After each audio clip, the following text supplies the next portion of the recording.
Primarily, the domestic abuse that goes on is male against female. We just think intimate partner violence, if your husband's abusive to you, then you can get this help. But we don't look at all the other options available around extended family. And I think we really need to broaden our scope. And police are called out every 2 minutes to a domestic abuse incident. Now, we've been here for 12 minutes now, so there's been a number of call outs, 6 call outs already.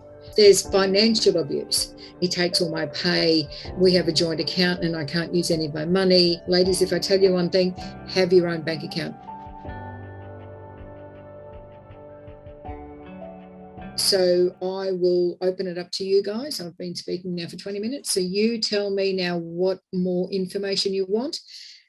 If I've said something that you're a bit confused about, please let me know. Tell me what other things that I can talk about and, answer some of your questions and queries that you may have. When you talked about different kind of abuse, I would like to ask more about coercive control. Coercive control isn't abuse. I mean, it is abuse, yes, but it's not recognised at the moment. They are talking about it, bringing it into legislation. At the moment, it's just a word. But it is being talked about. I know Queensland's already looked at it. I know other states are also looking at coercive control. And coercive control is just around controlling behaviour. You can't go out, you can't do this. People could say that it's around strict upbringing. It could be around, and it's one of those sort of things. You're not allowed out until I come with you. If you go, and it might not even be that overt. It could be just, I have to ring my husband every time I leave the house. I have to ring my partner every time I leave the house. And if I go shopping, I've got to go with him.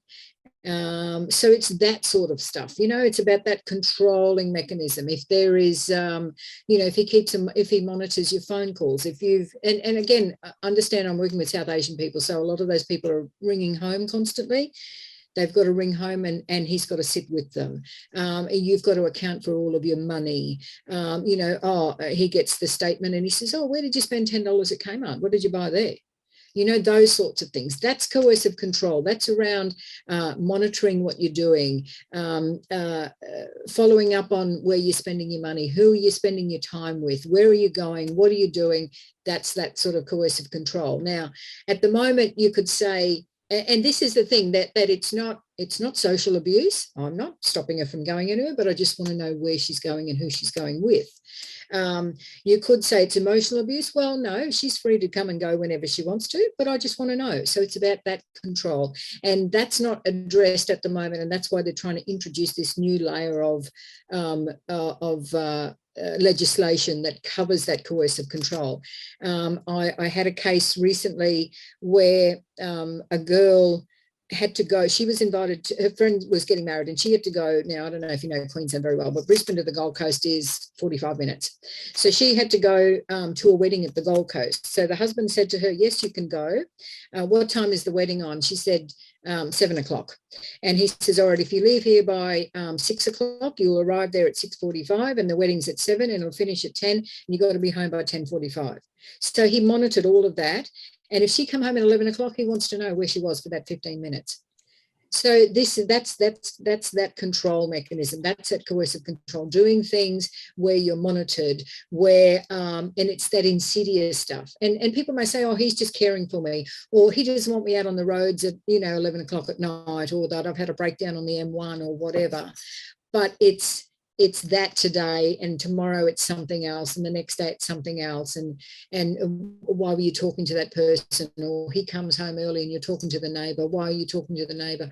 So it's about that constant questioning, that constant monitoring of what you're doing. So when it starts to impede on your independence and your ability to get around and your ability to do things as you want, then that becomes controlling behaviour, and that's what that is. So I hope that's giving you enough information. Does someone has to go through the incident, or it has to be at early intervention? What steps do you normally approach to the victims, for example? Our organisation, we come in at all sorts of places. We can come in. I had a woman ring me the other day and she said, I've just been abused by my husband and he's just packed his bags and left. Did you ring the police? No, I'm ringing you. No, you need to ring the police.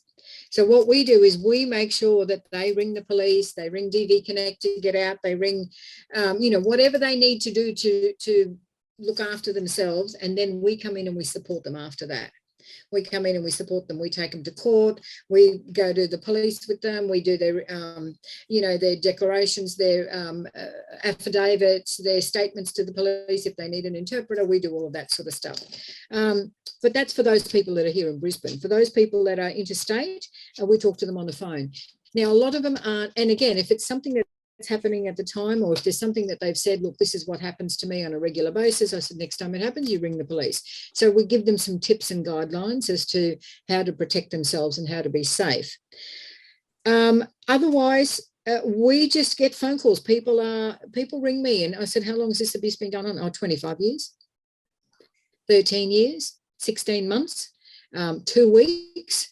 One was 5 days. She arrived in the country on a Friday, I think, and Wednesday she was in my office. Had enough. Pull the pin real early. Actually, he dumped her. So that was a different matter, but there was abuse going on in the meantime. But I've had women ring me after 18 years. How long has it been? 18 years. I've got 4 kids, 15, 12, whatever. So women ring when they're ready. And especially within the South Asian community, women don't, again, because they're conditioned to understand that, marriage is for life and you have to live with this person and he's the father of the children and you shouldn't cut off ties and all that sort of nonsense that goes on. And that's all good too, if the father of the children is good. But people say, oh, but he's got a good relationship with his children. Well, he can have a good relationship with his children, but that's not good enough if he hasn't got a good relationship with the mother of his children. So either you finish the relationship because, you don't get on, or you fix yourself so that you do get on. And that's the 2 options: the abuse and the heartache and the trauma and the assaults that go with that. There's no excuse for that, and there's no room for that in a relationship. Either you get on, everything's hunky-dory, everything's working out. Yeah, you'll have your tips and you'll have your ups and downs, but primarily the relationship's going along good, the kids are going along good, everything, life's good. But if you find that it's not working, either get some help, get some counselling, get some marriage guidance, get your family involved, do whatever you need to do. But if you find that it's still not working and you're not going to be able to handle it, and she is getting on your nerves and he's getting on your nerves, and the kids are traumatized or whatever, then break up and move on, because that's best for everybody. And that's the thing. So that's the thing that I'm trying to get through to my women, is you don't have to sit there and accept all of this nonsense. So there's a couple of issues around that as far as when people get, when people get help, and we can get them right from the beginning, but we also tell them to engage with police, to do all those sorts of other things, and then we can be the secondary port of contact. Others is, they could be after 20 years. I've been here for 20 years and I'm just sick of it. I can't take it anymore. I've had a nervous breakdown. I'm drained.